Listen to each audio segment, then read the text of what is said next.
Bismillahirrahmanirrahim. Alhamdulillahirabbil alamin. Wassalatu wassalamu ala sayyidina maulana Muhammadin wa ala alihi wa sahbihi ajma'in, amma ba'd. Rabbi yassir wa la tu'assir, Rabbi tamim bil khair. Rabbana shrah lana sadrana wa yassir lana umurana wa umura muslimin wahlul 'uqdatam min lisani yafqahu qawlana. Qala al-mu'allif rahimahullahu ta'ala wa adama nafa'a bi ulumi wa barakatihi wa madati karamati fid darini amin.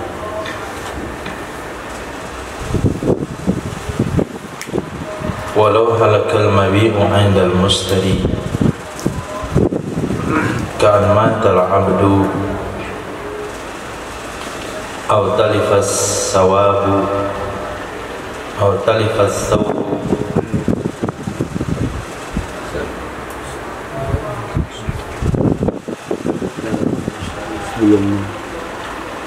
sebelumnya mana?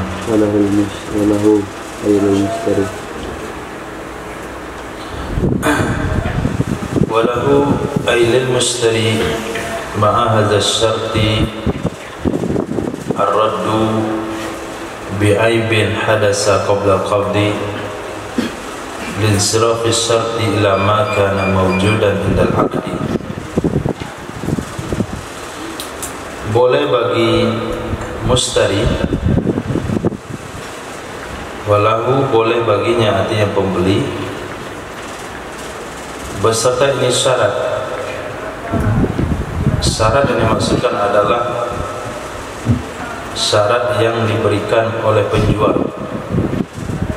Kata penjual, bi'tuka hadhihi wa inni bari'un min kulli aibin. Saya jual kepadamu benda ini dan aku terbebas dari tuntutan segala aib. Itu yang kita bahas kemarin. Jual beli hukumnya sah, dan aib yang bebas sudah dibahas oleh ulama, yaitu aib batin pada hewan yang tidak diketahui. Nah, di samping syarat seperti itu juga berlaku sesuai dengan uraian sebelumnya, maka juga bagi pembeli punya hak untuk raddu bi aibin, mengembalikan barang dengan sebab aib yang terjadi, ia aib sebelum qabah.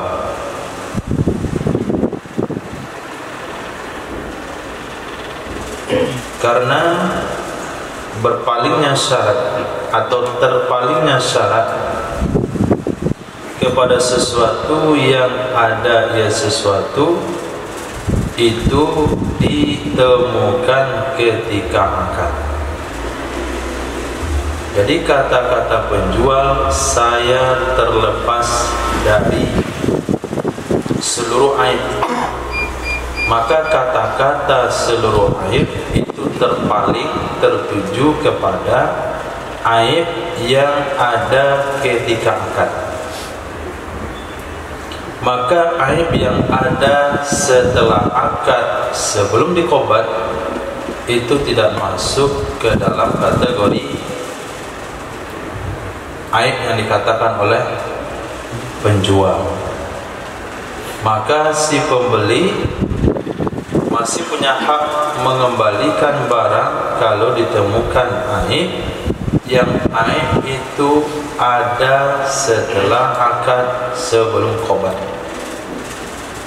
Karena bahasa terlepas dari aib yang dikeluarkan oleh penjual hanya tertuju kepada makana maujudan indal aqdi, barang yang adanya ketika akad.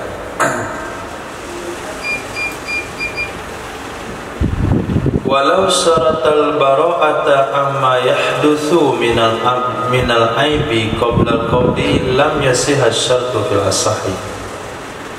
jikalau mensyaratkan ia penjual akan terbebas dari sesuatu yang akan terjadi, ia sesuatu, apa sesuatu itu? Yaitu aib, qoblal qobli, sebelum dikobat, niscaya tidak salah syarat menurut pendapat ashab. Jadi kalau pembeli, kalau penjual mengatakan begini, saya jual barang ini kepada kamu, saya terbebas daripada aib, termasuk aib yang ada atau yang akan terjadi sebelum qobat. Kalau itu dia katakan dalam akad, maka syaratnya batal. Wa kadza law syaratal bara'ata minal mawjudi ma yahdusu lam yasihha fil asahi.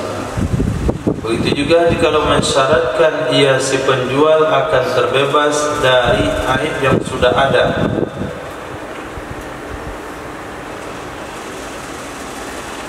Wa kaza law syaratal bara'ata minal mawjud, dari aib yang sudah ada, ma yahdusu, akan sesuatu yang akan ada. Ada kata-kata yang tinggal. Wa kadza law syaratal bara'ata minal mawjudi ma yahdusu.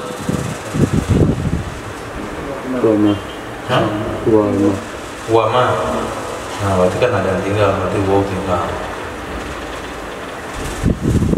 Wa kadza, begitu juga law syaratal bara'ata minal mawjud wa ma yahdusu, jikalau mensyaratkan ia penjual akan terbebas dari aib yang sudah ada dan aib yang akan terjadi, niscaya tidak sah ia syarat menurut pendapat ashab. Jadi kalau dia syaratkan satu saja, terbebas dari aib yang akan terjadi, batal syarat. Disebutkan kedua-duanya, saya terbebas daripada aib yang sudah ada dan aib yang akan terjadi, tidak sah juga syarat menurut pendapat ashab.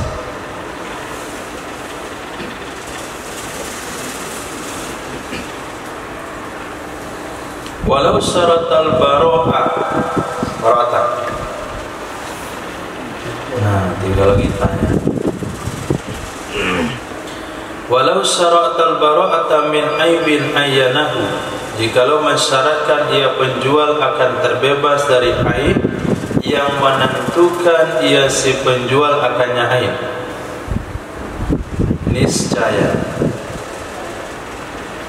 fa in kana mimma la yu'ayyin, maka jika ada ia aib itu dari sesuatu yang tidak menentukan ia penjual, yu'ayyin atau yu'ayyin. Yu'ayyin. Ya Allah.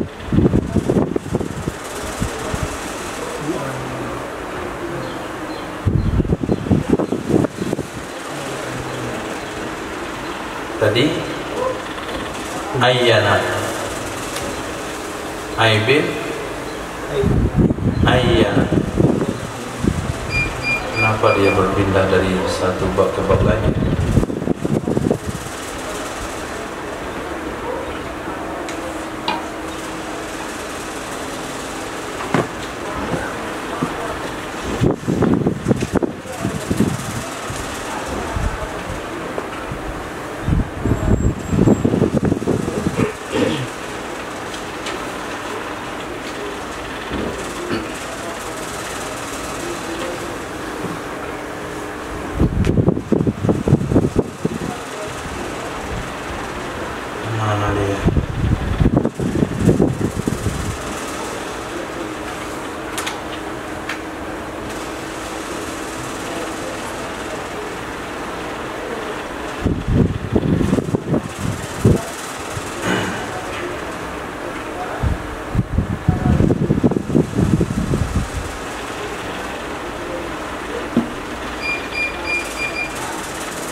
sama, berarti beda maksud kalimatnya.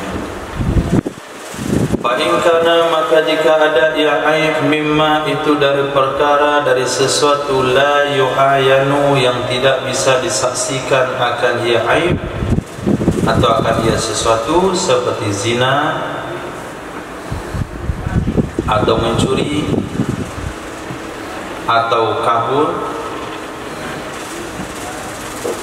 niscaya terlepas ia penjual darinya aib qat'an. Sepakat ulama, lianna zikraha i'lamun biha,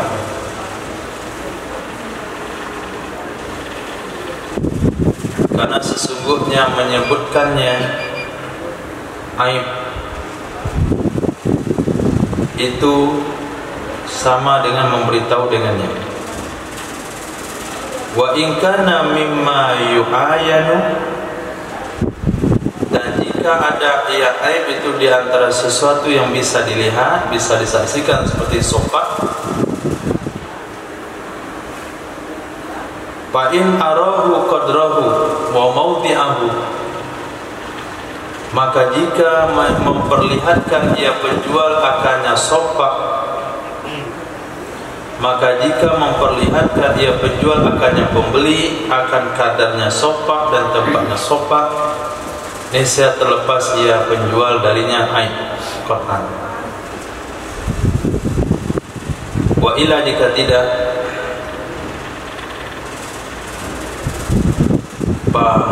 bahwa maka dianya menentukan aib itu sama dengan syarat bara'ah secara mutlak. Fala yabrahu minhu, maka tidak bisa terlepas dia penjual darinya aib. Menurut pendapat Azhar, li tafawutil aghrad bi ikhtilafi qadri wa mawdi'i, karena berbeda maksud dengan sebab berbeda kadar dan tempatnya.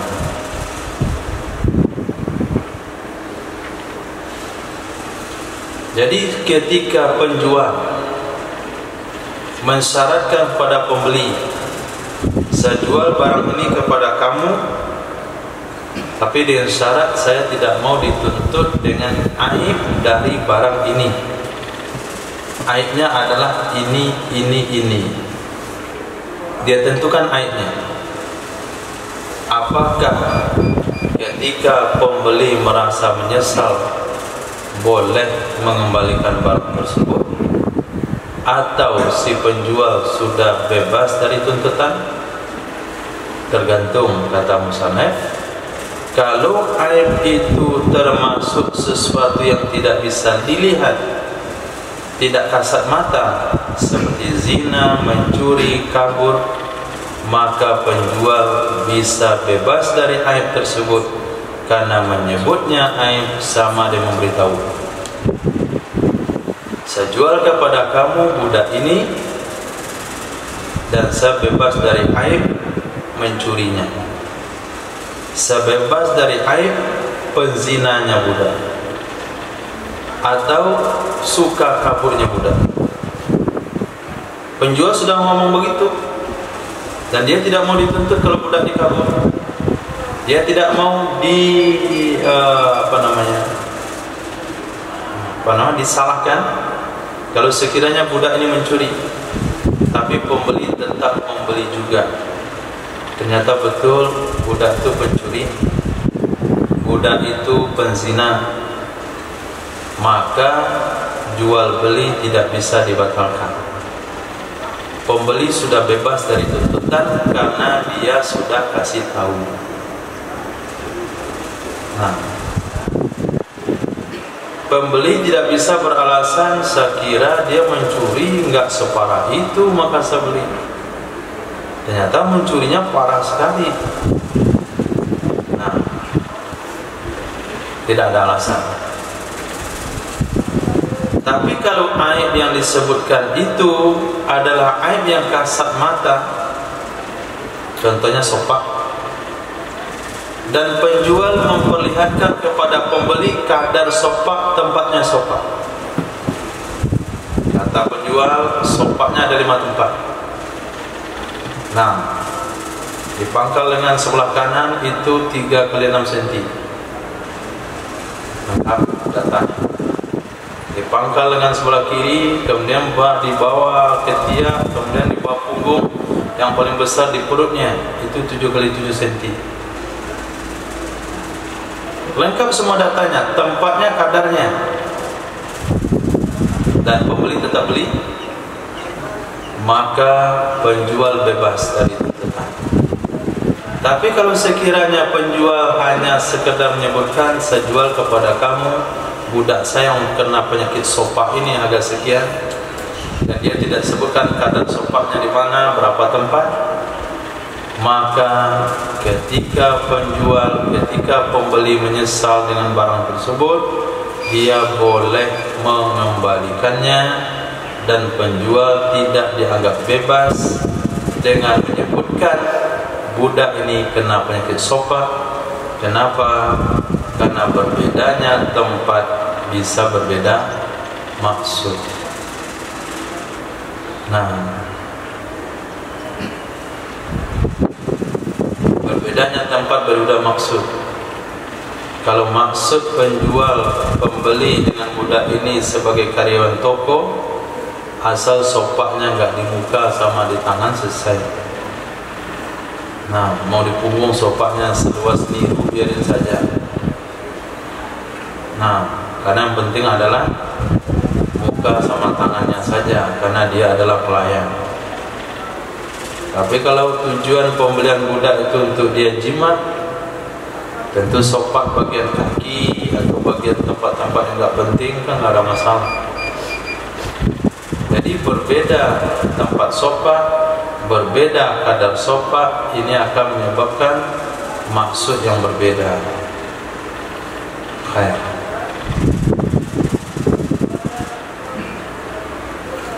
Walau halakal mabi'u indal mustari, jikalau mati mabi', binasa. Halaka mana binasa? Kalau barang habis, kalau makhluk hidup mati.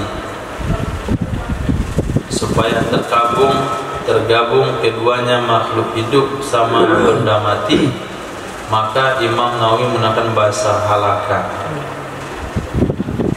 Jikalau binasa mabi' indal mustari, di sisi pembeli. Mana contoh binasa? Ka'an matal abdu, seperti bahwa meninggallah budak. Au talifas saubu, atau lenyaplah pakaian.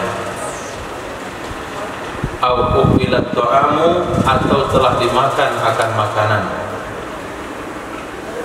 Au attaqahu, atau memerdekakan ia seorang akannya budak. Au waqafahu, atau telah mewakafkan ia seorang akannya budak. Awistauladal jariyata, atau telah mengumuwalatkan ia seseorang akan budak wanita. Summa alimal aibabihi, kemudian mengetahui ia pembeli akan aib dengannya mabi', niscaya rujuk ia pembeli dengan ganti rugi. Li ta'azzurir raddi bi fawatil mabihi, karena uzur mengembalikan barang dengan sebab telah lenyapnya mabi'. Hissan, lenyapnya itu kasat mata, makanan sudah dimakan, budaknya meninggal, kainnya hilang, atau hilang di segi syarat. Nah, sebetulnya fisiknya ada, tapi hukum syarat sudah menganggap hilang. Seperti budak itu sudah dimerdekakan, diwakafkan, dihibahkan. Titik. Nah, ketahuan makanan itu basi setelah habis. Nah, jangan balik. tadi antum rasa satenya nggak beda ya, sama-sama itu. Ya, itu rasanya kali sama. Kuahnya agak kenyal-kenyal, bergetar-getar gitu. Mungkin sate orang sini kayak gitu kali. Santai aja dia makan, habis. Lepas itu dibilang sama penjual, Pak, kenapa kan satenya bergetar? Nah, kuahnya agak kenyal-kenyal. Dicek oleh penjual, wah, udah basi, mohon maaf, udah basi satenya. Mana cara ngembalinya? Pak, gratis? Gak mungkin gratis, karena tidak ada makan. Gak mungkin dikembalikan, karena ada habis. Apa yang akan cara penyelesaiannya? Potong harga. Nah, sate bagus dan sate basi berapa perbedaan harga? Maka perbedaan harga itu dikembalikan.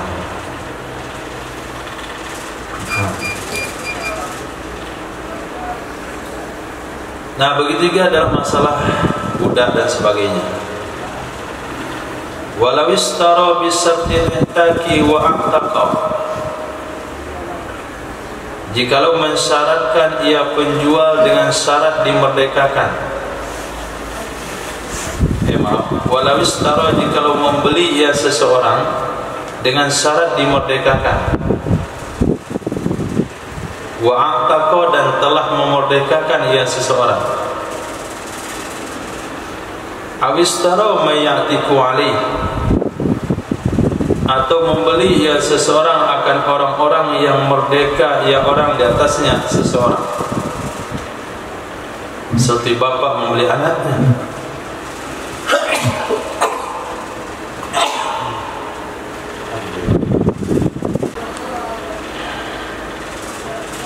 Awistara mayatiku alih,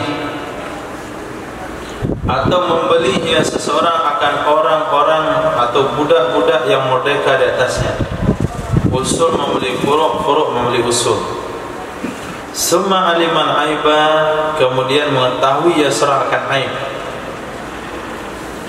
Fa fi rujuhihi bil arsi wajhani, maka kembalinya, meminta kembalinya seseorang dengan ganti rugi itu dua pendapat. Minta kembalinya seseorang dengan ganti rugi dua pendapat. Nah, ketika mendengar kalimat ini, antum diingatkan ke redaksi di mana? Ketika kita baca hukum ini, kalimat ini atau kata-kata ini mengingatkan antum ke hukum yang mana?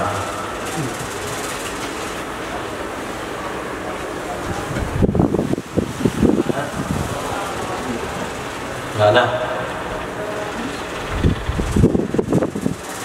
Nggak ada? Apa? Terngiang-ngiang sesuatu? Apa, Bu?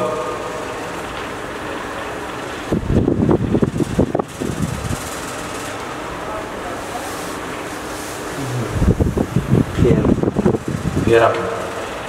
Bersyarat. Ya? Syarat. Apa kalimatnya situ? Tentang yang banyak equality. Banyak equality. Banyak equality.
dibaca tadi pagi?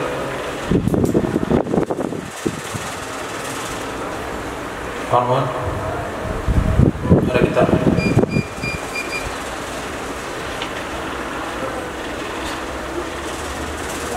Tergantung di sini. Far'un khiyarul khulfi alal fawri wa qila fihi khilafu khiyaril itskil ati. Di sana ada khilaf, khiyar memerdekakan yang akan datang. Ini juz 3, ini juz 2. Kok apa? Kok akan datang bahasanya? Nah, mungkin di sana akan ada lagi dibahas. Cuman inilah yang dimasukkan dengan khiyar, khilaf tentang itski.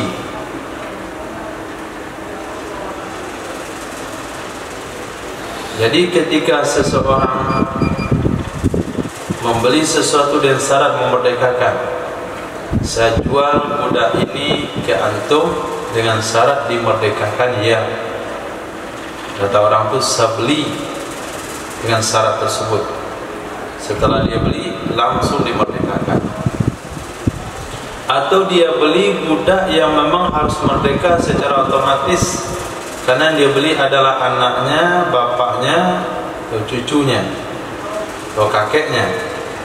Setelah budak merdeka, lalu ketahuan ada aib pada budak tersebut, bolehkah si pembeli meminta ganti rugi atau tidak?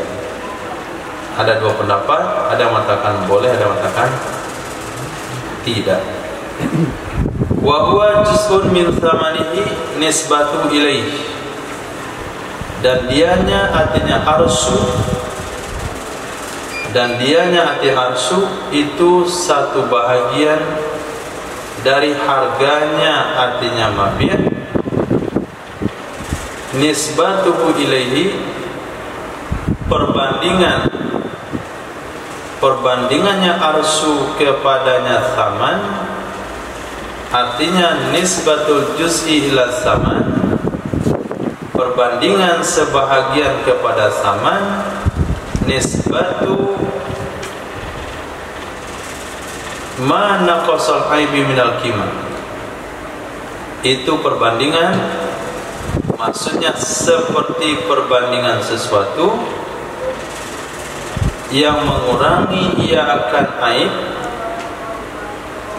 seperti perbandingan sesuatu yang mengurangi oleh aib dari qimah. Ma naqasal aibi, seperti perbandingan sesuatu yang mengurangi oleh aib dari qimah. Contoh, law kana al-mabi'u saliman ilaiha,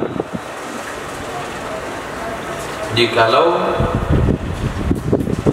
adalah mabi' itu sejahtera, ilaiha atau minha? Ilaiha. Nah, law kana al-mabi'u saliman ilaiha, jikalau adalah mabi' itu sejahtera, artinya tidak rusak, ilaiha kepadanya qimah.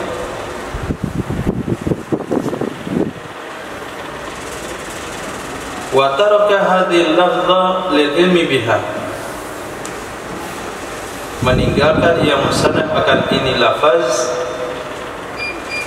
karena sudah diketahui dengannya lafaz. Fa in kanatil qimatu bila aibin mi'atun,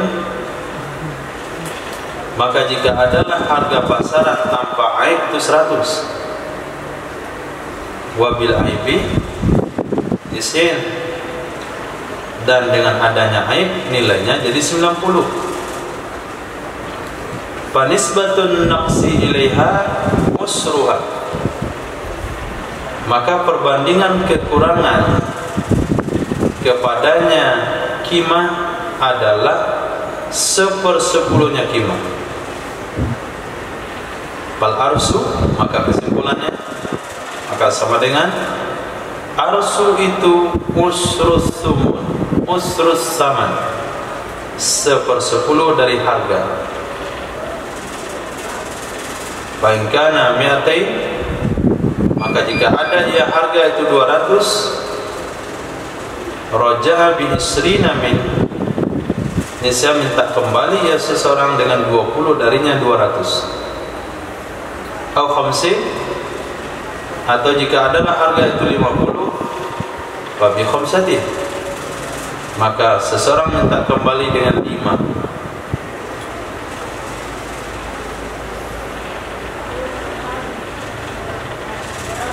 Titik. Itu namanya arsu. Nah, sepertinya musannaf sudah menjelaskan arsu ini 3 kali. Wa huwa, begitu. Jadi arsu itu adalah perbandingan harga yang bagus dengan harga nggak bagus. Kita ambil perbandingannya saja.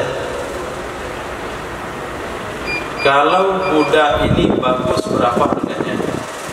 Di sini dikatakan 100. Kalau cacatnya dia punya penyakit sopak, berapa harganya? Turun 90. Berarti perbandingan harga 10, perselisihan harga 10. Maka kata-kata 1/10 itu kita gunakan untuk menarik kembali daripada uang yang sudah dibayarkan. Kalau kemarin sudah dibayar 200, kita tarik 1/10-nya, berarti 20 kita ambil. Kita sudah bayar 50, harga barang 50, kita ambil 1/10-nya, yaitu 5. Itu namanya arsu. Wa innama kana ruju'u bi juz'in minats tsaman, dan hanya saja adalah rujuk, meminta kembali itu dengan sebahagian dari saman, karena sesungguhnya mabi itu matmun,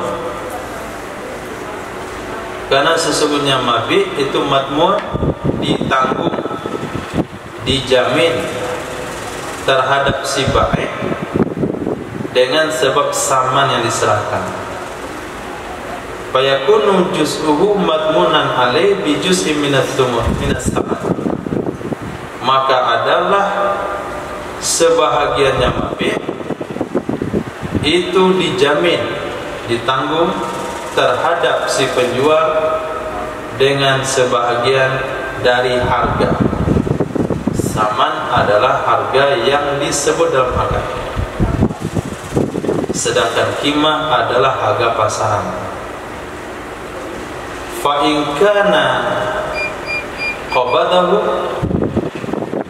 maka jika ada ya saman itu telah menerima ia si baik akannya saman,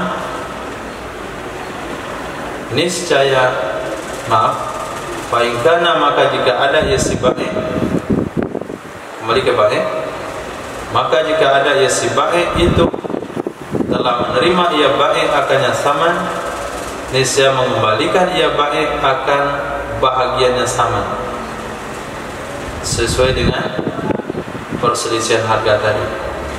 Kalau perselisihannya 1/10, kembalikan 1/10. Wa illa, jika tidak, saqata anil mustari bi talabi,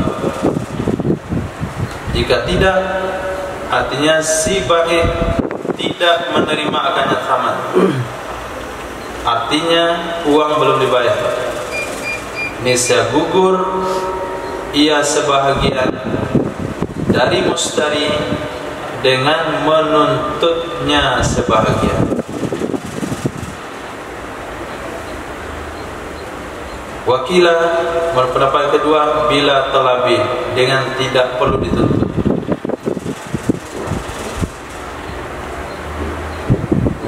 Ini sistemnya. Nah, sistem ini ketika dijelaskan malah jadi ribet praktek. Kalaupun tidak dijelaskan, orang akan buat begitu. Kalau ternyata barang aib, lalu ada pemotongan harga, kalau uang sudah kita bayar semua, pasti dia kembalikan sebagian. Kalau uang belum kita bayar, pasti dikurangi daripada penuntutan pembayaran. Nah, itulah yang dibahas di sini. Baikana qabilahu radda juz'an. Kalau barang sudah terima saman semuanya, kembalikan sebahagian senilai dari kekurangan barang. Kalau enggak, artinya belum diserahkan, maka gugur dari pembeli dengan tuntutannya sebahagian. Bukan berarti kalau harga belum diserahkan, berarti serahkan dulu secara utuh, kemudian ulang lagi kembalikannya yang sesuai dengan kekurangan. Kalau begitu, langsung saja dipotong. Wal asahu i'tibaru aqalli qimatil mabi min yaumil bai'i ila al-qabdi. Ini akan menjadi sumber pertengkaran antara penjual dan pembeli dalam hal mencari harga pasaran mabih. Contoh, jual beli terjadi 6 bulan lalu terhadap 1 ekor kambing. Kemudian permasalahan sekarang, bahasanya kambing itu ada cacatnya. Nah, kambing itu ada cacatnya. Maka kita akan mencari berapa harga pasaran kambing ini ketika kambingnya enggak cacat, dan berapa harga pasarannya kalau dia cacat. Sementara jual beli terjadi 6 bulan yang lalu. Pertanyaannya, harga pasaran mana yang akan diambil? Bulan lalu, 6 bulan yang lalu, 5 bulan yang lalu, 4 bulan yang lalu, 3 bulan yang lalu? Lumayan 6 bulan. Nah, kalau dia sama dengan harga cabai turun naik setiap hari, mana cara prosesnya? Musannaf atau hukum fikih menjawab, wal asahu, pendapat yang kuat, i'tibaru aqalli qimah, diperhitungkan yang paling rendah harga pasaran mabih, mulai dari hari terjadinya jual beli sampai kepada hari qobat.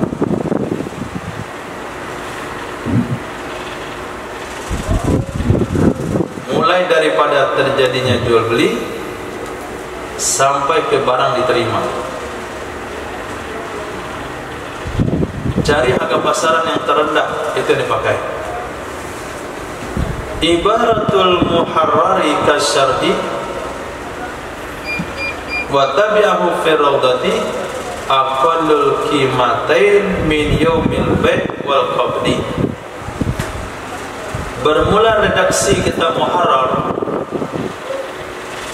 seperti redaksi kitab Syarah Kabir, dan mengikuti ia Imam Nawawi akan redaksi kitab Muharrar tersebut yang kita Rawdah, itu aqallu qimatain, yang paling rendah 2 harga pasaran, mulai daripada hari jual dan hari qobat.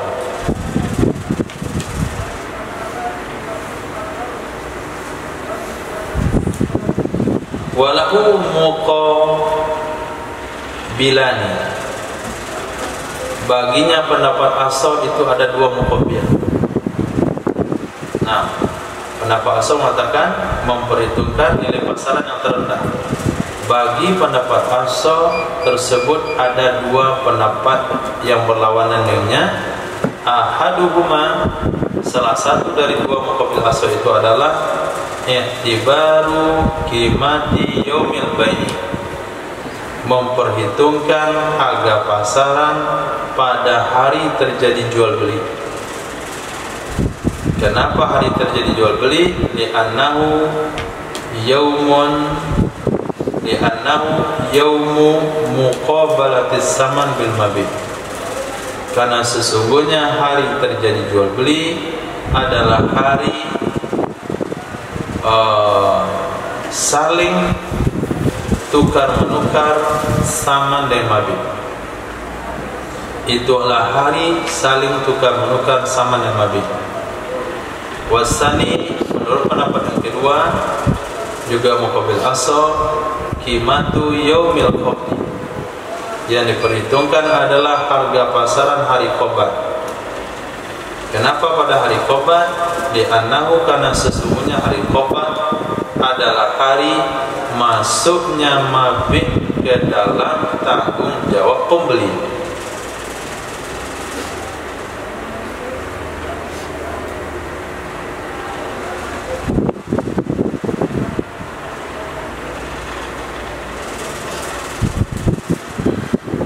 Nah,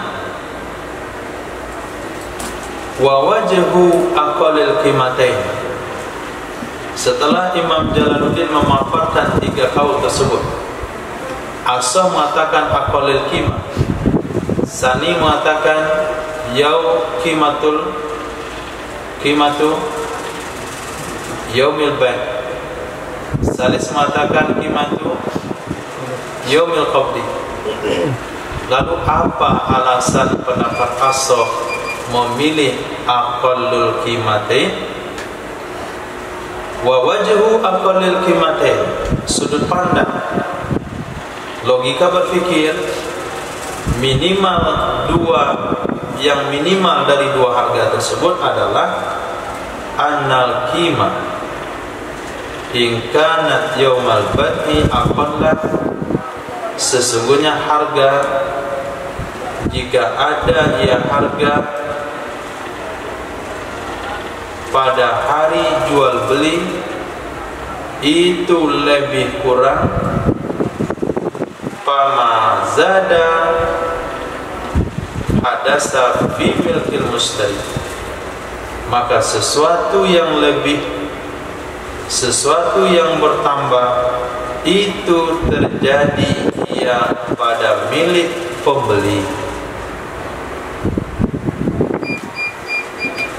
Wa in kanat yaumal qabdi aqall, jika ada harga pasaran pada hari Qobat itu justru yang lebih rendah, fama naqasa min domanil bai', maka sesuatu yang kurang itu termasuk tanggung jawab si bai'.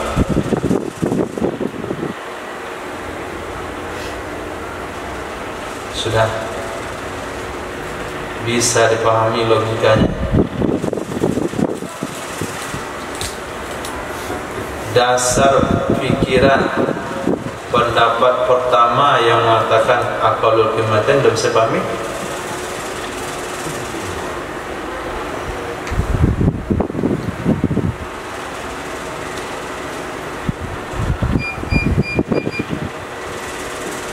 Kenapa yang menjadi patokan adalah aqallu qimatain, harga terendah daripada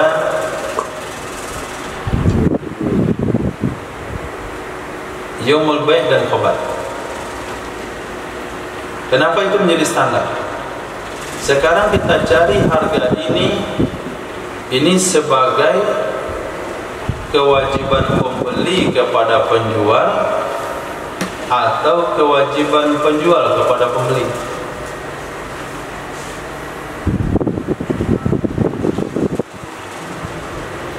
Permasalahan yang kita cari sekarang ini, kewajiban pembeli kepada penjual kah atau kewajiban penjual kepada pembeli?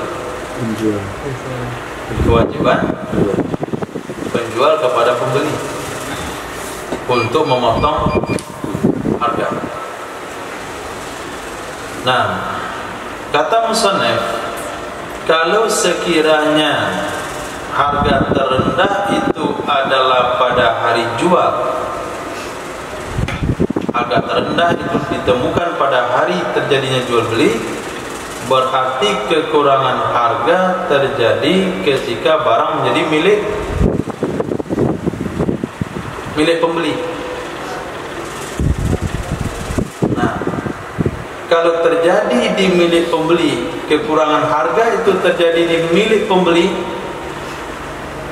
sementara yang akan membayar adalah penjual kepada pembeli, lalu kita cari patokan harga tertinggi, apa yang terjadi? Ketidakadilan. Di mana tidak adilnya?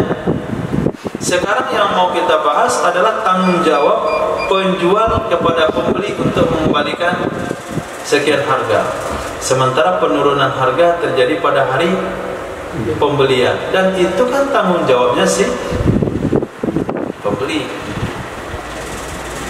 Nah, jadi nggak ada masalah terjadi di tanggung jawab pembeli kekurangan harga. Sekarang kita membayar ke dia barang yang kurang nilainya ketika barang itu sudah sudah milik dia. Tapi kalau sekiranya harga terendah itu ada pada hari Qobat, maka yang kurang itu terjadi pada tanggung jawab si penjual. Nah, tanggung jawab si penjual, karena penjual telah menyelesaikan tanggung jawabnya dengan menyerahkan barang kepada pembeli. Nah, sekarang yang kita bahas juga tanggung jawab penjual kepada pembeli. Jadi dari mana saja kekurangan harga itu kita sudah adil. Nah, ternyata pada hari jual, ya wajarlah kenapa harga itu diambil, karena kan itu haknya pembeli.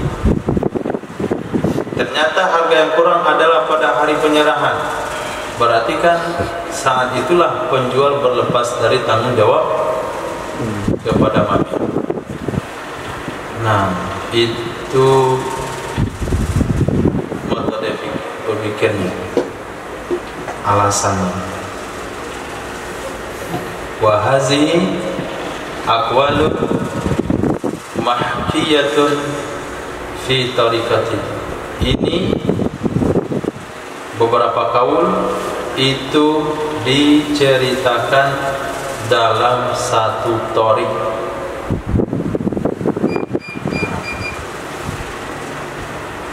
Dalam satu tariq.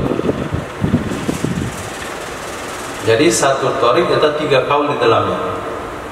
Wa tariqatul warajihatu qatqatmu bi'tibari aqallil qimatain. Dan ada satu tariq lagi yang kuat, itu mengkotok dengan memperhitungkan minimal 2 harga.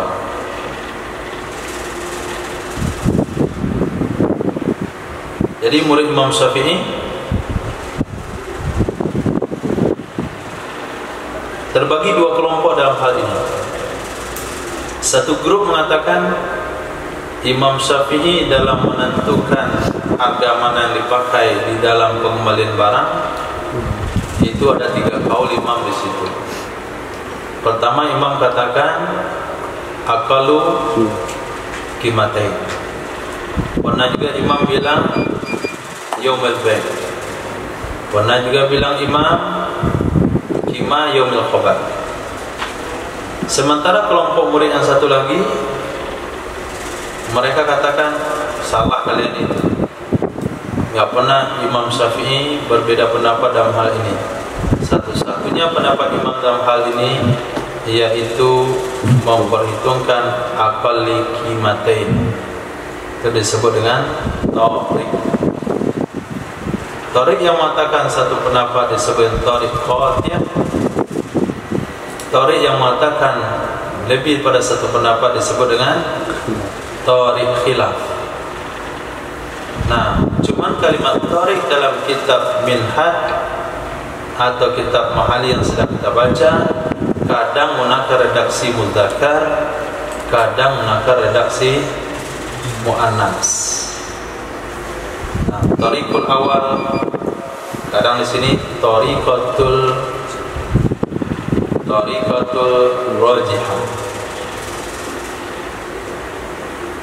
Wa humila qawlu yaumal bai' ala ma idza kanat wa humila qaulun yaumal bai'i ala ma idza kanatil qimatu fi aqal, dan ditempatkanlah perkataan yang mengatakan yaumal bai' atas sesuatu apabila adalah qimah padanya yaumul bai' itu lebih rendah. Wa kaza qaulu yaumul qabdi, begitu juga ditempatkan qaul yaumul qabd kepada kejadian kalau adalah harga pada yaumul qabd itu lebih rendah.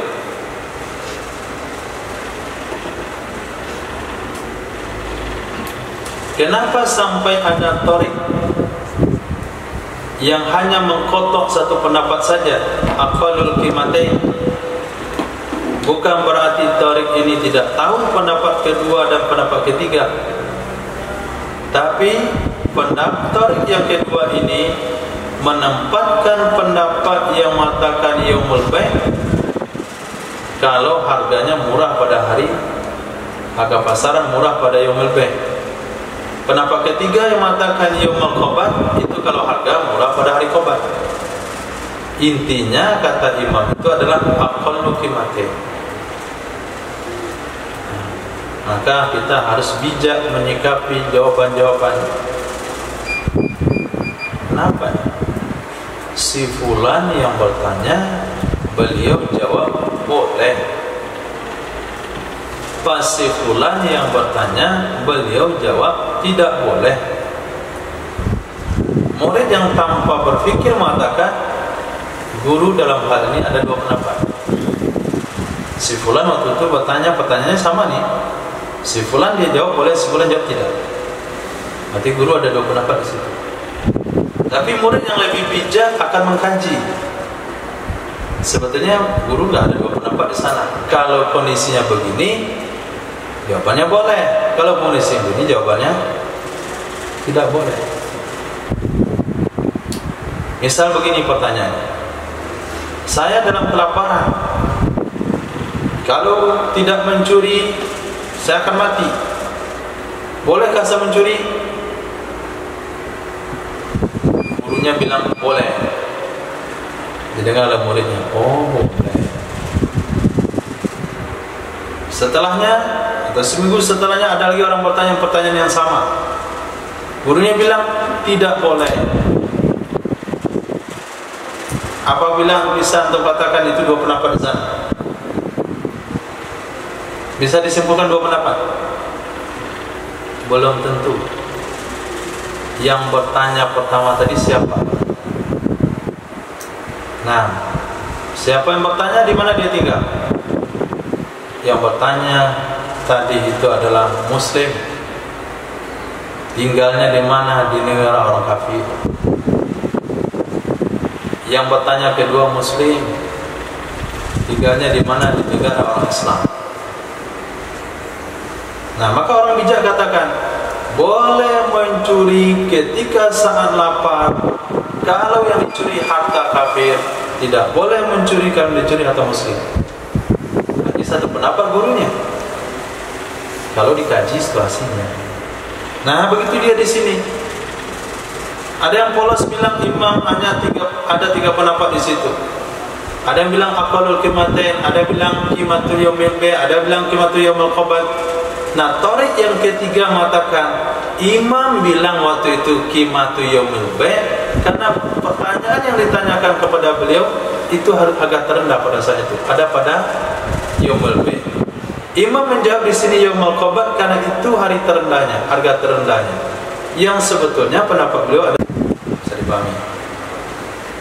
Nah,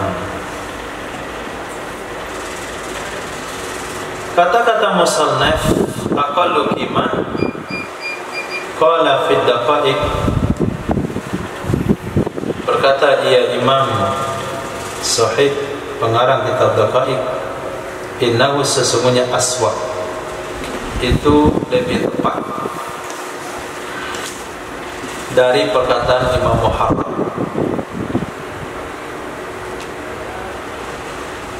Apa kata Imam Muharrar? Wa i'tibaruhu wa li'tibarihi al-waslu. Ada li? Dapat dewa. Hah? Gak ada wa. Gak ada wa. Li'tibarihi al-waslu, karena memperhitungkannya seorang akan wasta, akan pertengahan, artinya antara dua kimat 2 hari. Wa abbara bil asahi duna azhar, dan mengungkapkan ia Imam Nawawi dengan kata-kata asah, tidak dengan kata-kata azhar. Kalau cerita Thoriq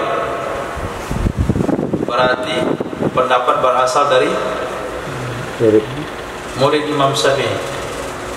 Maaf, kalau cerita Thoriq berarti pendapat berasal dari Imam Syafi'i. Kalau Imam Syafi'i labelnya azhar. Tapi kenapa beliau di sini menggunakan as-sahhu? Abbar bil asahi, mengungkapkan ia Imam Nawawi dengan kata-kata asah, tidak menggunakan kata-kata azhar, supaya menyamai atau menyetujui ia Imam Nawawi akan thariq rajihah.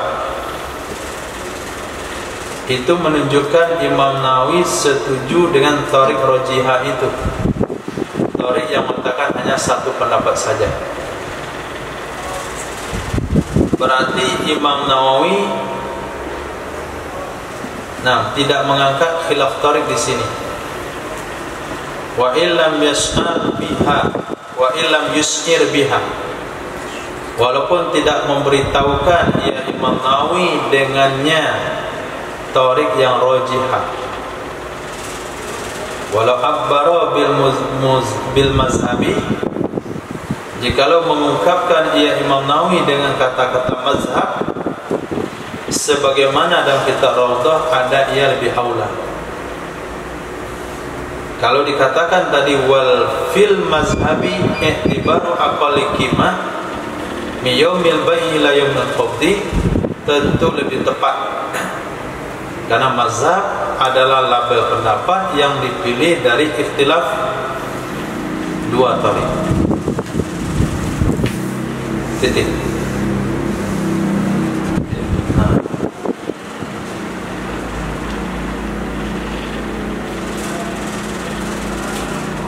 Ada pertanyaan sampai situ? Juga masuk pada pembahasan sebaliknya. Tadi yang kita bahas adalah mabit hilang. Sekarang saman yang hilang. Bagaimana cara penyelesaiannya? Barang harus kembalikan, tapi samannya sudah hilang. Bagaimana cara penyelesaiannya?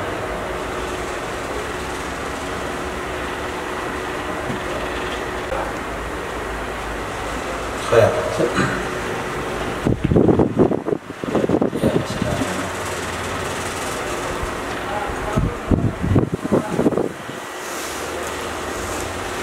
masuk dari kalimat mana su'aidu min akimati laukan bi'u selimat ini.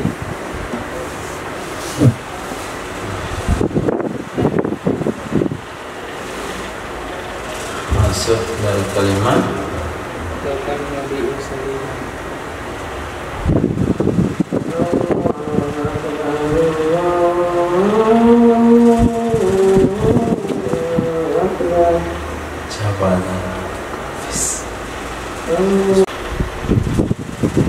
Jadi arsu itu adalah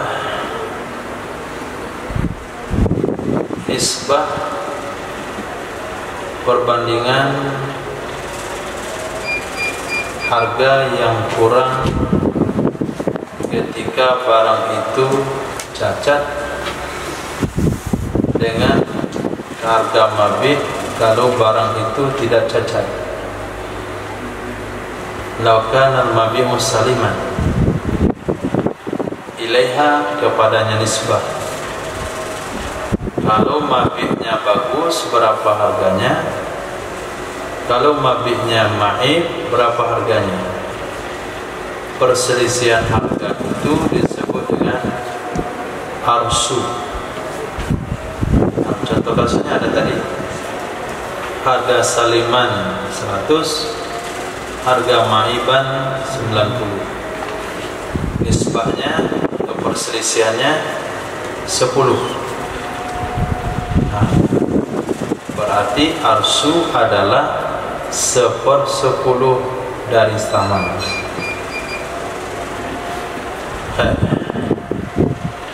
Termasuk pada bagian 2, ketika kita pengen mengembalikan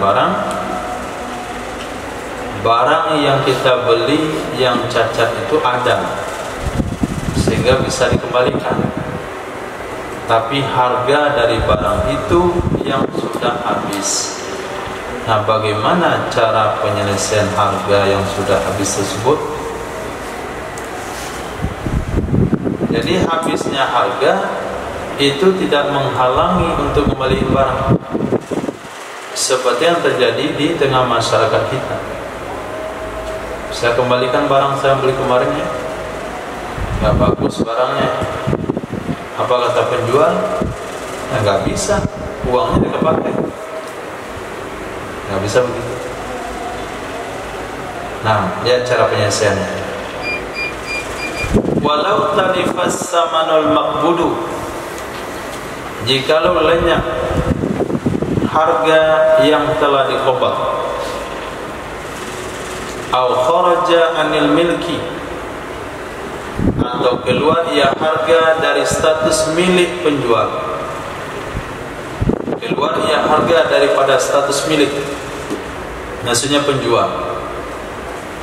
Dunal mabi'i, dunal mabi'i, maaf, dunal kalau atau dunal mabi'i, tidak mabi', artinya tidak talak mabi', al-maqbudi yang sudah dikobat. Wa urida radduhu, dan diinginkan akan mengembalikannya mabi' bil aibi, dengan sebab aib. Raddahu, niscaya mengembalikan ia seorang akannya mabi'. Wa akhadha mithla saman in kana mithliyan, dan mengambil ia seseorang mithil saman, jika ada ia saman itu barang mithli, au qimatahu, atau mengambil harga pasaran saman, in kana mutakawwaman, jika ada ia saman itu barang mutakawwam. Ada guru yang baca mutakawwim. Qala Imam Ar-Rafi'i, aqallu ma kanat min yaumil bai' ila yaumil qabdi,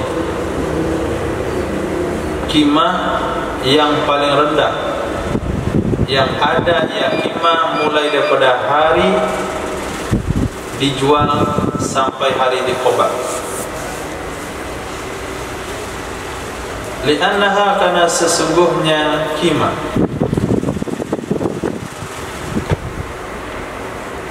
in kanat yaumal bai'i aqalla, jika ada ia qimah pada hari jual itu lebih rendah, faziyadatu hadasat fi milkil ba'i, maka ziyadah itu terjadi ketika barang pada milik si ba'i. Wa in kanat yaumal qabdi, dan jika ada ia qimah pada hari qobat itu terendah, maka kekurangan terjadi dalam tanggung jawab pembeli. Surah ini sama dengan surah yang barusan disebutkan dalam bab mengembalikan qimah daripada mabit. Qala wa yusbihu an yajriya fihi al-khilaf al-mazkur Berkata yang musannaf sepantasnya mirip, maksudnya mirip dengan kebenaran, lebih menghampiri sebuah kebenaran, bahwa berlaku padanya saman oleh perbedaan pendapat yang disebutkan di dalam memperhitungkan arsi ganti rugi mabih. Intaha.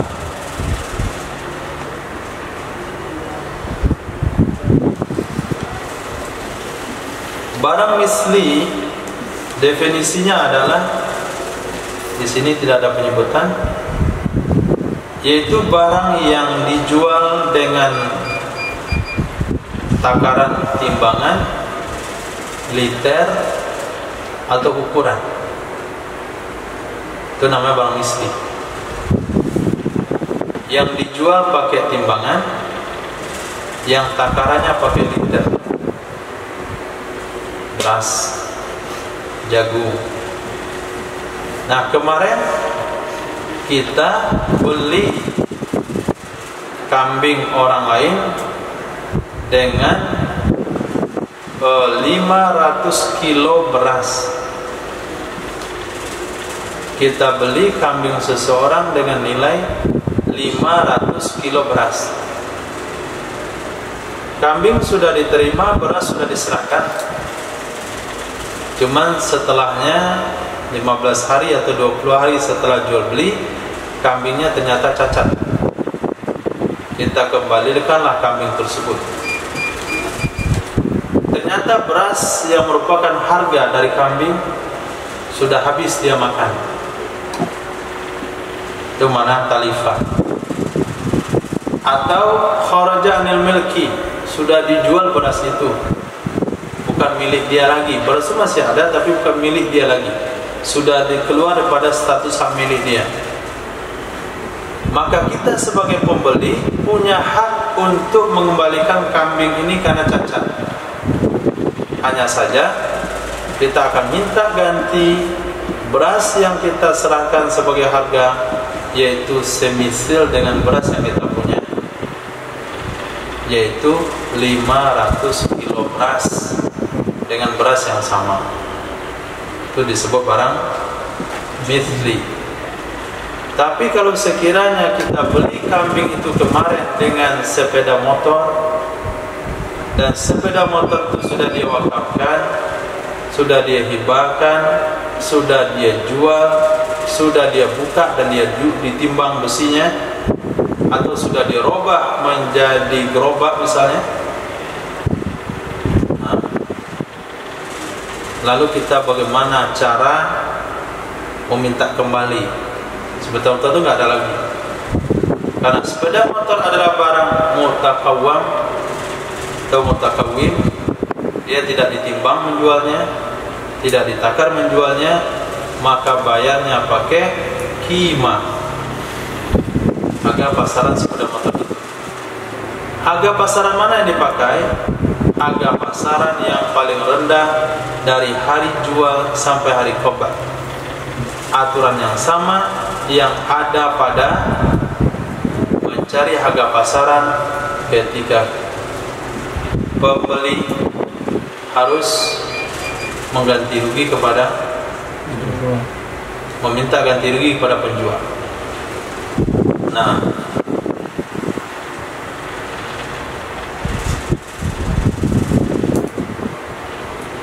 intaha, habis ia perkataan Imam Rafi'i.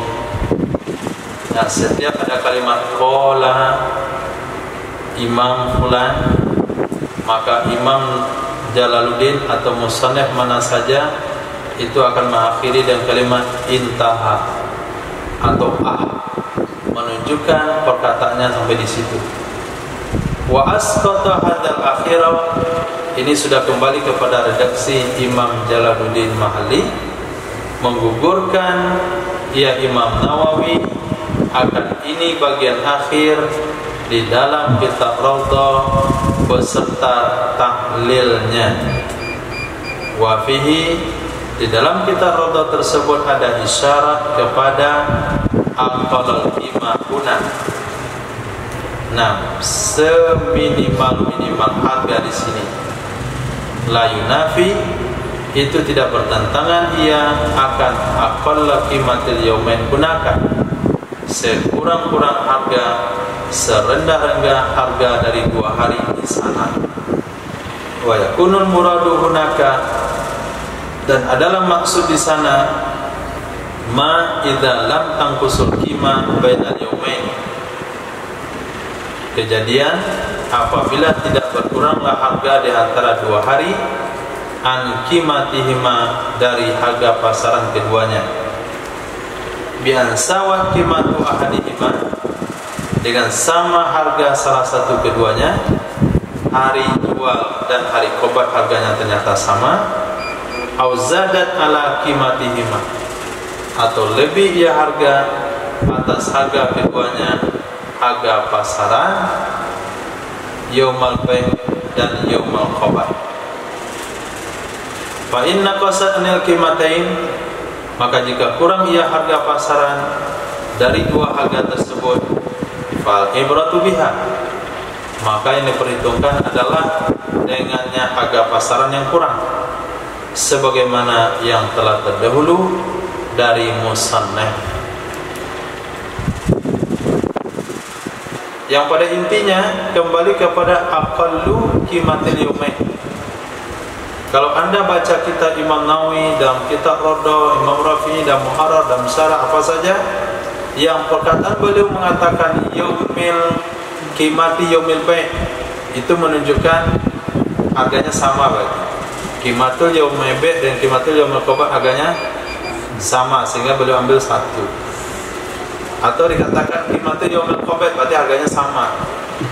Sama itu maksudnya bisa saja sama, bisa saja harga pasaran itu meningkat melebihi 2 harga tersebut, tentu tetap dipakai salah satu 2 harga itu. Tapi kalau sekiranya harga pasarnya justru rendah daripada qimatul yaumil bai' wa qimatul yaumil qobat, tentu yang dipakai adalah harga yang rendah tersebut.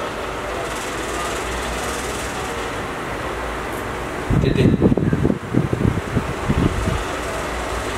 Walau alimal aiba bil mabi'i ba'da zawali milki anhu ila ghairihi bi iwadin aw bila iwadin, fala arsalahu fil asahi al mansusi li'annahu qad ya'udu ilaihi fa yurduhu kama qala. Kejadian yang ketiga. Nah, kalau kita bisa kelompokkan kejadian pertama, barangnya cacat tapi diketahui setelah barang habis. Kejadian kedua, barangnya cacat dan cacat diketahui setelah harganya habis. Kejadian yang ketiga, jikalau mengetahui ya seorang akan aib dengan mabih, kapan diketahui? Setelah hilang hak miliknya seseorang darinya barang tersebut. Setelah hilang hak miliknya seseorang dari barang tersebut, hilangnya kemana? Hilang ke orang lainnya. Nah, itu bahasa yang paling mudah, berpindah. Baik hilangnya itu dengan imbalan, barang itu sudah dijual ke kawan, atau bila iwadin, tanpa imbalan, barang itu dihibahkan kepada keluarganya, fala arsalahu, maka tidak ada ganti rugi baginya seseorang mendapat asal yang dinas akan ia pendapat asal. Alasannya apa? Li'annahu qad ya'udu ilaih, karena sesungguhnya barang tersebut bisa saja kembali ia barang kepada hak miliknya seseorang. Nanti ketika sudah kembali, fayaruddahu, maka dia bisa merot barang itu kepada penjual.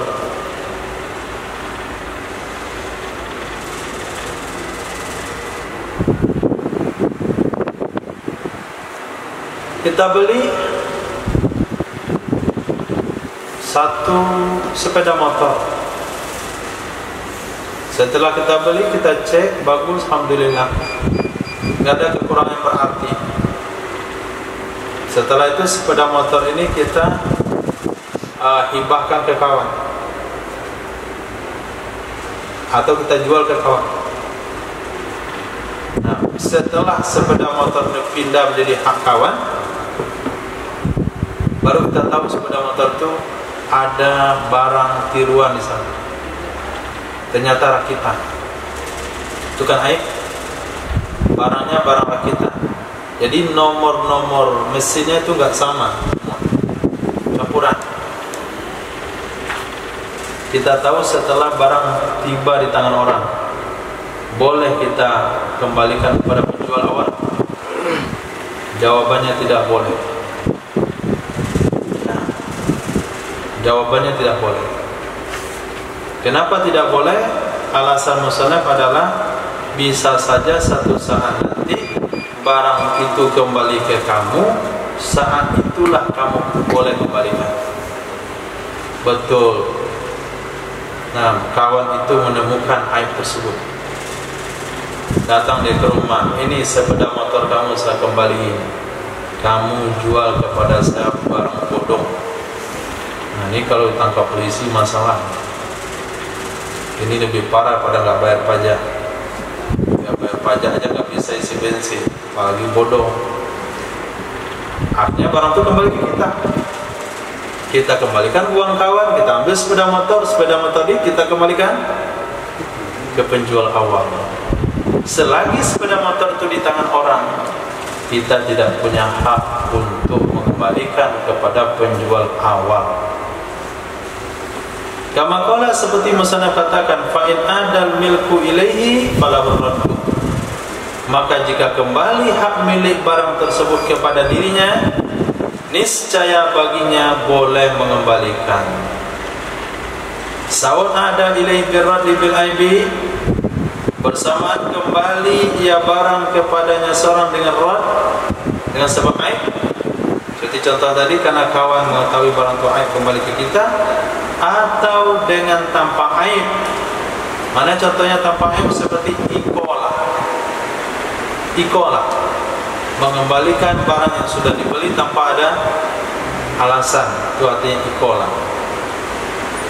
Dan seperti hibah. Nah, ternyata teman yang beli motor itu dari kita menghibahkan motor itu ke kita, seperti yang dilakukan oleh Sayyidina Rasulullah SAW ketika beliau membeli onta Sayyidina Jabir bin Abdullah di sebuah perjalanan. Kata Sayyidina Jabir, ya Rasulullah, saya jual onta ini kepada Tuhan, tapi dengan syarat saya izin pakai sampai Madinah. Nabi bayar harganya di dalam perjalanan sampai di kota Madinah. Sayyidina Jabir berikan onta ini kepada Nabi, ya Rasul, ini ontamu. Kata Nabi, kamu ambil saja. Nah, itu artinya membeli barang yang dibeli kemudian dikasih kepada penjualnya. Atau dengan cara dibeli kembali. Kita jual motor itu ke kawan, motor itu aib, kita beli dari dia. Setelah kita beli, boleh kita rad bil aib. Apapun caranya, bi'iwadin atau bila iwadin, barang aib kalau kembali ke kita, di saat itu kita boleh mengembalikan ke tangan penjual awal, dan itu tidak dianggap takhir bi radil aib. Rad bil aib kan faur. Nah, kejadian itu tidak membatalkan fauriyahnya. Wakilah. Kenapa kedua? Bima zala milku bi'iwadin, pada barang-barang yang kembali hak milik, pada barang-barang yang hilang hak miliknya seseorang dengan iwad, karena dia jual. In ada ilai bi ghairi raddi bi'aibin fala raddalah. Jika kembali ia barang kepadanya seseorang dengan tanpa rad dan aib, niscaya maka tidak ada rad baginya seseorang. Li'annahu bil ihtiyat anhu istadraka az-zalama,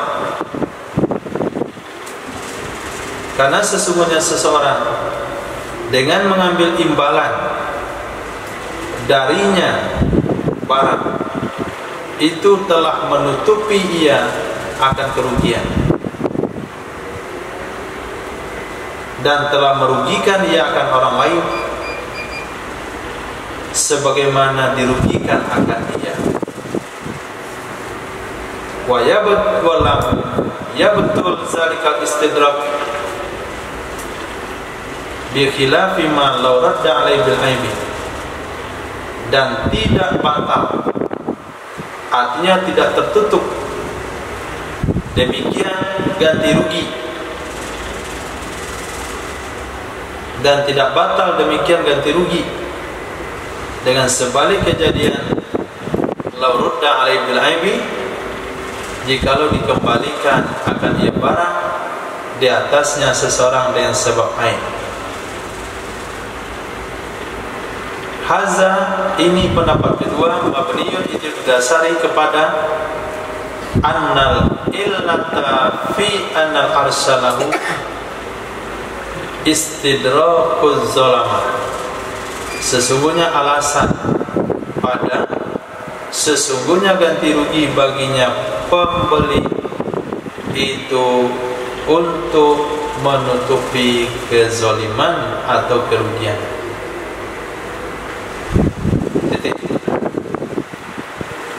Nah, pendapat kedua cukup bijak pendapatnya.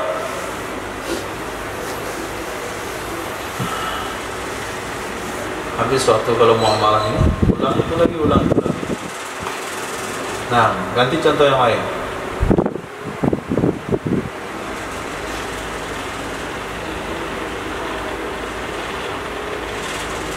Ihsan, membeli sesuatu dari Safirullah. Contohnya apa?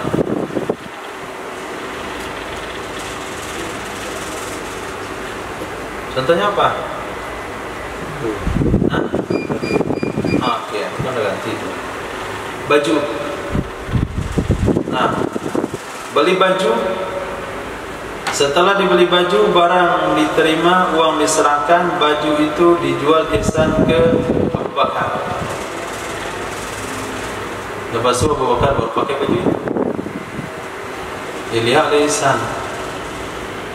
robek ketiaknya. Ketika takbir ke Abu Bakar nampak robek ternyata ketiaknya.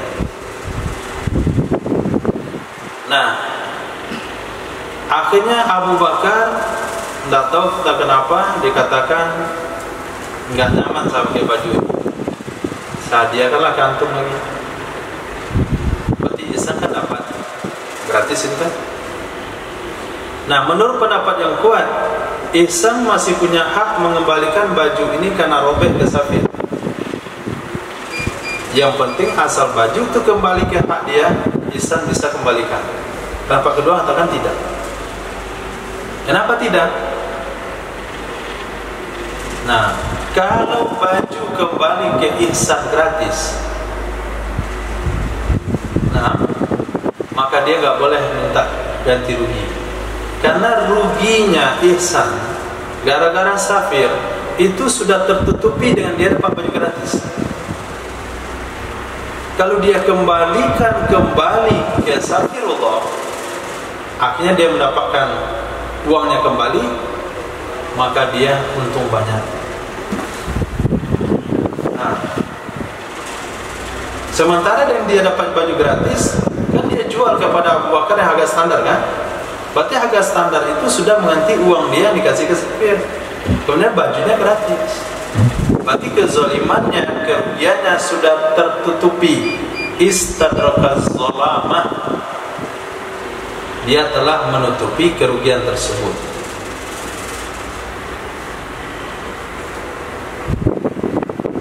Dan dia sudah merugikan Abu Bakar seperti dia dirugikan oleh Safirullah. Anda kebayar itu. Ihsan menjual barang aib kepada Abu Bakar dengan harga standar, ihsan membeli barang aib dari Safir dengan harga standar. Dia telah rugikan Abu Bakar sebagaimana dia dirugikan oleh Safirullah. Gila. Gak perlu roh. Tapi kalau sekiranya Abu Bakar mengembalikan barang itu ke ihsan karena aib, di saat itulah ihsan boleh boleh mengembalikan kepada safir dengan aib juga. Kenapa? Karena ganti ruginya ihsan belum terpenuhi. Itu pendapat kedua, lumayan bijak. Nah, dasar berfikirnya apa? Pendapat ini dasar berfikirnya adalah alasan ganti rugi adalah menutupi kerugian. Nah, itu alasan ganti rugi.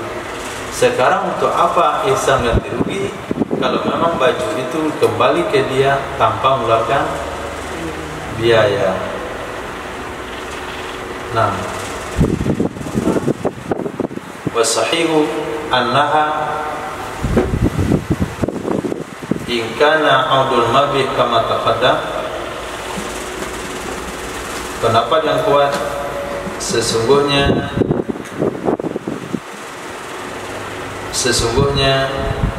selama jika adalah pengembalian mabih itu sebagaimana yang telah terdahulu. Ada redaksi yang tidak? Wasahihu annaha in kana audul mabih kama taqaddam.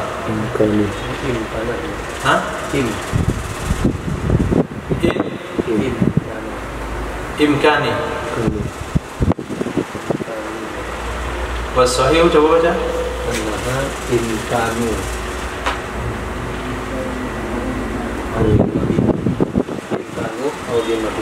Imkanu.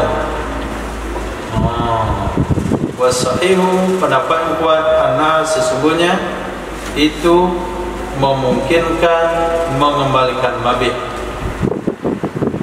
sebagaimana yang telah terdahulu.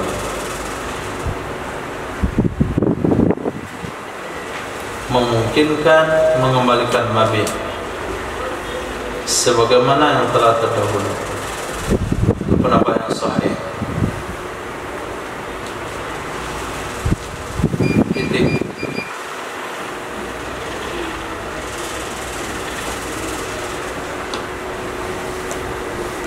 Karena imkan audil mabih kama taqaddam.